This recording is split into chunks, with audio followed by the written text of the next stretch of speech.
네, 언제쯤이나 이 변동성이 잡히게 될까라는 부분을 생각하게 됩니다. 뉴욕 증시가 또 장중에 큰 변동성을 나타내면서 결과적으로는 마이너스권에서 3대 지수 모두 다 마감이 기록이 됐습니다. 어떤 부분에 이렇게 전강 후약의 패턴이 연출됐을까요? 저희 최현재 전문가와 함께 짚어드리겠습니다. 어서 오세요. 안녕하십니까. 네, 뉴욕 증시에 대해서 조현병 환자 같다라는 이게 제 멘트가 아니라 월가 전문가 입에서 나온 멘트인데 그만큼 정말 정신이 없습니다. 네, 조현병 환자에 비유될 만큼의 변동성이 연출하고 있는 상황인데 간밤에도 계속 그러네요. 이게 좀 달라지지가 않네요. 맞습니다. 전문가님. 네. 뭐 성장률의 호재를 업고 상승을 출발하고 전체적으로 좀 상승하다가 결국에는 또 매물이 또 계속적으로 나오는 바람에 그러고 금리 인상 우려 여러 가지 복합적으로 그래서 이제 하락으로 이제 마감을 했는데요. 다우는 약보합으로 마감을 했고 나스닥은 1.4% 하락, S&P 500은 0.5% 하락했습니다. 필라델피아 반도체 지수는 4.8% 급락을 했고요. 종목별로 보면은 브리스탈 마이어스 스킵이라는 제약주가 있는데 2.6% 상승. 그다음에 역시 제약주인 에브비가 1.3% 상승. 에브비 같은 경우는 CT에서 지금 주요 의약품의 장기 매출 전망치를 상향 조정했습니다. 그리고 의약품 파이프라인이 성장 잠재력을 긍정적으로 평가하면서 목표 주가를 122달러에서 155달러로 상향시켰습니다. 그 다음에 철강업체인 뉴코가 실적을 발표했는데 당기 순이익이 크게 증가했습니다. 4% 상승으로 마감했고요. 그 다음에 소프트웨어 기업인 서비스나우라고 있는데 9.1% 급등했습니다. 구독 가입자가 증가세가 가속되고 있고 대규모 계약 체결 등을 통해 성장 펀더멘털이 향상되고 있다. 파이퍼 샌들러 증권에서는 얘기하고 있고요. 올해도 기업들의 IT 지출은 경과할 것이다 얘기하고 있습니다. 중립에서 비중 확대를 제시하면서 목표 주가는 650달러를 제시했습니다. 반도체 기업이죠. 시게이트 테크놀로지라고 있는데 7.6% 상승했습니다.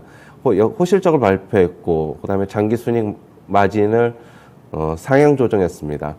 CT에서는 100에서 105달러로 목표 주가도 상향했습니다.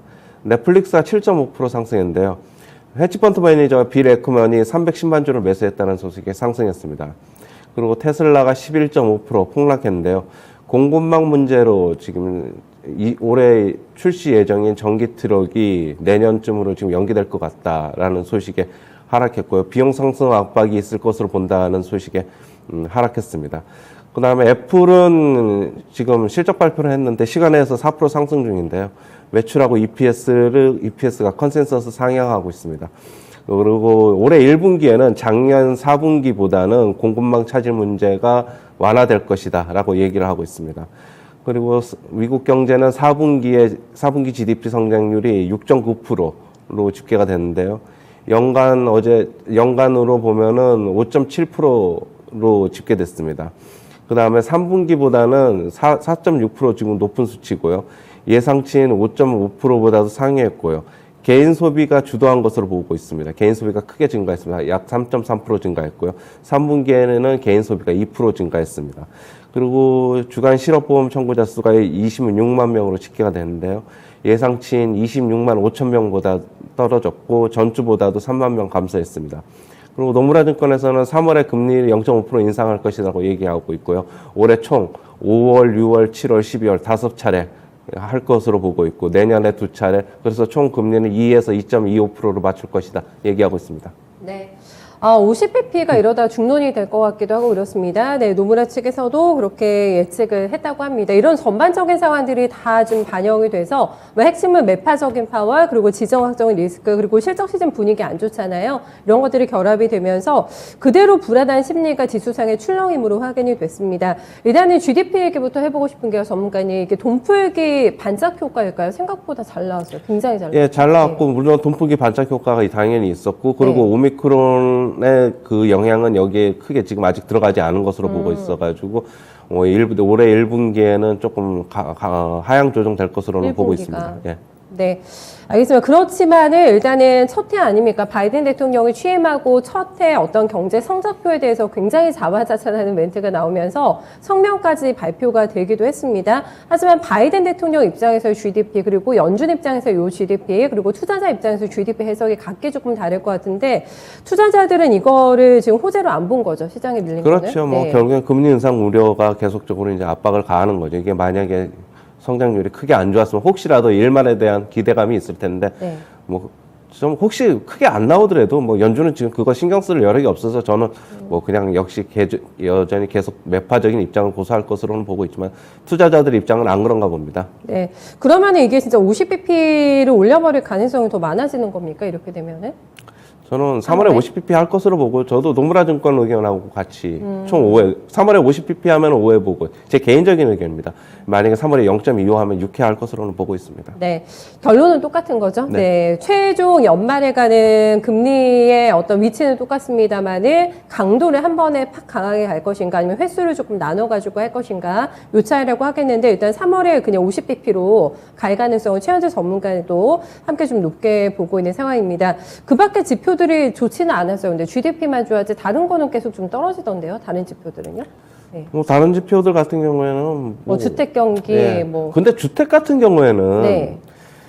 뭐 솔직한 얘기로 그렇고, 예. 주식 시장이 뭐 별로 영향을 안 미치죠. 별로 영향을 안 미치기 때문에 그리고 주택 가격이 높다는 거는 계속적으로 얘기가 나오고 있고 오히려 떨어져야 좋은 것으로 지금 보고 있어가지고 네. 뭐 별로 이제 뭐 그거는 그런데 뭐 인플레 제조업 때문에요? 경기야 주택은? 인플레 때문에 그러세요? 맞습니다. 떨어지는 예, 게 예. 낫다고? 미국에서도 주택 가격 계속 올라가지고 지금 골머리를 앓고 있는데 당연히 그렇죠. 떨어져야지 네. 자기네들은 더 좋아할 것이잖아요. 저는 네. 그렇게 보고 있고 뭐 나머지 뭐 제조업 경기 같은 경우에는 뭐 지금 계속적으로 좀 떨어지고 있는데 네. 앞으로도 저는 조금씩 떨어질 것이라고는 저는 보고 있습니다. 네, 알겠습니다. 전반적인 경제 흐름들이 일단은 긍정적으로 데이터가 잡히고 있는데 이거는 조금 세분화돼서 좀 봐야 되긴 합니다만은 오미크론의 직격탄이 일단 4분기에는 반영이 안 됐고 돈풀기 효과가 1분기에는 이제 없어질 것입니다만은 강력하게 발휘됐기 때문에 일단 서프라이즈하게 GDP 나오는 것 해석은 그다지 투자자들 좋지 않게 나왔습니다. 저는 이번에 실적 시즌을 보면서 공급망 이슈가 지금 뭐라고 해야 될까요? 최대 화두인 것 같아요. 이거에 따라서 실적의 어떤 데이터가 중요한 게 아니라 여기에 따른 멘트에 따라서 주가가 굉장히 급등락을 보이고 있는 상황인데 테슬라의 급락이 또 나왔습니다. 800슬러로 떨어졌어요. 결국에는 이제는 실적보다는 앞으로 네. 가이던스가 더 중요한 한 것으로 지금 시장에서는 평가를 하고 있는 건데요. 지금 공급망 차질 문제가 좀 계속될 것 같아가지고 이제 전기 트럭을 올해 이제 선보이기로 했는데 뭐 내년으로 지금 연기한 것으로 보고 있고. 그다음에 비용 상승 압박, 원자재 가격이죠. 그게 뭐 계속적으로 상승하고 있고 베를린의 신공장이 지금 그것 때문에도 비용이 상승할 것 같아가지고 그러면 결국에는 전기차 가격을 인상할 것이다. 뭐 그런 우려가 있어가지고 상당히 많이 떨어졌는데 제가 어제도 말씀드렸는데 테슬라는 아직 덜 떨어졌다라고 제가 말씀을 드렸고 테슬라는 아직 더 떨어져야 됩니다. 솔직한 얘기로. 네, 얼마까지가 적정한 선으로 보세요, 그러면? 글쎄 저런 주식 같은 경우는 얼마라고는 뭐 제가 뭐 평가를 하기는 그렇죠. 뭐 계속적으로 싸 보이는 구간이 올 때까지는 뭐 더 떨어질 것입니다. 저는. 네. 저는 그렇게 사실 봅니다. 시장에 지금 저거보다 훨씬 더 깊게 낙폭이 나오고 있는 종목들이 많기 때문에 아직까지 저점을 예단하기 힘들다 정도로 뭐 가격대를 명확하게 짚어내기보다는 그 정도로 이해를 해보시면 될 것 같고요. 리비안이라던가 뭐 GM이라던가 포드라던가 다 지금 전기대로 픽업 트럭이 이제 마진이 높잖아요. 네. 다 내놓고 있는 상황인데 이게 연계가 될 거라는 거에 대해서 투자자들이 굉장히 당혹했고 웬 로봇인가? 라는 반응도 있었는데 일단 주가 조금 더 흔들릴 가능성 점검해 보셔야 될 것 같습니다. 애플이 잘했네요. 실적이 아이패드 빼고는 다 잘 팔렸어요. 이번에. 맞습니다. 네. 뭐 애플 뭐 예상치보다도 훨씬 잘 나왔고 근데 지금 시간에서도 강하게 상승하고 있는데 네. 뭐 이런 분위기라면은 올해 이제 지금 미국 시장은 어느 정도 단기적으로는 저점을 형성한 것 같아요. 빠지고는 있지만 그 저점을 깨지는 않고 있잖아요. 며칠 3일 그렇죠. 전에 네. 저점은. 그렇기 때문에 저는 반등을 할 것이라고 보는데 지금 과연 우리나라 시장이 반등을 할 수 있을까? 설 연휴를 앞두고 그거는 조금 저도 의구심이 좀 드세요? 봐야 될 것으로 보고 있습니다. 네, 알겠습니다. 이게 애플 CEO가 또 팀쿡 CEO가 나와가지고 제가 최대 화두가 지금 공급망 이슈라고 말씀드렸는데 1분기 개선이 될 것 같다라고 얘기를 했어요. 요 멘트도 지금 시간 외에서 움직이고 있는데 힘을 받고 있는 것 같습니다. 그렇죠. 뭐 지금 뭐 결론적으로는 4분기 실적을 발표했는데 4분기 실적보다 1분기 실적에 대한 그렇게 중요하잖아요. 되면은 더 네. 또 기대감이 있지 않겠습니까? 네. 물론 가이던스는 지금 코로나 이후에 지금 제시하지를 않고 있지만은 지금 공급망 문제는 조금 완화될 것이다라고 얘기를 한 이상 뭐 조금 어떻게 보면 좋은 그냥 가이던스라고 봐야 되겠지요. 그냥. 예. 그렇다면은 단기간에 사실 제가 9거래 만에 만약에 정규장에서 올라가게 되면 애플이 반등을 하는 건데 폭이 굉장히 미미하게 밀렸거든요. 애플이 8일이라는 게 그 기간 동안에 봐도 다른 종목보다 굉장히 선방을 했기 때문에 이게 이제 반등으로 이제 돌아선다고 봐야 되겠습니까? 그건 아닌가요? 애플이 올라간 역시 그냥 해도. 기술적 반등이죠. 기술적인 그냥 뭐 반등. 단기적인 네. 트레이딩 관점에서 반등으로 봐야 되겠고, 그 애플이 대신 뭐 올해 8일 동안 하락을 했지만은 결국에는 빠진 폭은 다른 크지가 주식보다 이제 훨씬 않았어요. 적기 때문에 네, 네. 예, 그렇게 좀 보셔야 될 것 같습니다. 알겠습니다. 이 시점에서 자주 등장하는 단골 질문이 있잖아요, 전문가님. 네, 설 연휴 전에 주식을 들고 갈까 팔고 갈까라는 게 올해는 아마 들어보시지를 못했을 것 같습니다. 그 질문이 나올 수가 없는 상황인 거잖아요. 그렇죠. 왜냐하면 팔 수가 없기 때문에. 그렇죠. 근데 지금 마지막 날도 이게 반등이 나올까 좀 의구심이 든다고 하셔가지고 더 좀 걱정이 되네요, 오늘장에 대해서. 그럼 제가 이제 분할 매수 관점에서 특히 오후장에 차라리 살 거면 오전장 사지 말고 오후장에 사자, 네. 확인하고 사자라고 말씀을 드렸고, 예. 오늘은 저는 솔직히 한 얘기로 올라도 사지 말고 나머지 제가 아침 방송에서 설 이후에 분할 매수할 거 한 30% 정도는 남겨놓고 사자고 제가 말씀드렸는데 그런데 오늘 같은 경우에는 올라도 사지 말고 네. 뭐 저는 이제 그런 입장이고요. 나머지 30%는 뭐 어떻게 보면은 확인하고 사자, 저는 그런 입장입니다. 네. 왜 그럽니까? 지금 변수가 많습니까? 저희 아니 쉬는 동안, 그게 아니라 연휴 동안에? 일단 변수도 그렇고 네. 추세가 돌아서는 거 확인하고 사도 뭐 결론적으로 여태까지 샀던 분들은 뭐 별로 뭐 평균 단가 별로 영향을 미치지 않기 때문에 네. 저는 그렇게 보고 있습니다. 잠깐 좀 봐주시면 어때요? 그럼 설 연휴 이후에는 상방 가능성 좀 있습니까? 반등으로 돌아서. 저는 어제도 일단 과매도라고 생각해요. 어제 모든 지표가 지금 다 과매도예요. 지금 뭐 스토캐스틱이나 뭐 RSI라든가 뭐 전부 과매도, 단기적으로는 과매도가 맞는데 일단 변수는 그거죠. 5일 동안 그런 연휴만 없으면은 반등할 수는 있다고 보는데 과연 투자자들이 그런 리스크를 안고 그게- 강하게 살지, 저는 이제 네. 그런 것 때문에 그런 거죠. 네, 알겠습니다. 확신이 조금 필요한데 뭔가가 좀 미심쩍은 우리 시장인 것 같습니다. 여기까지 듣고요. 네, 전문가님 설 잘 보내시고 새해 복 많이 받으십시오. 예, 감사합니다. 네.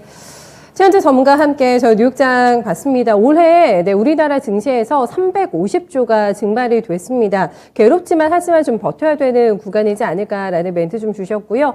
힘을 조금 실어볼까요? 네, 일단 현금이 있더라도 지금 당장 쓰시고 설 연휴 들어가지 말고요. 설 끝나고 나서 조금 더 확신이 붙을 때 시장의 추세가 돌아서는 것을 확인하고 소중한 현금을 투입하는 게 더 낫겠다라는 신중한 투자 전략까지 함께 저희 들어봤네요. 네, 모닝타임즈 최현재 전문가와 함께했습니다.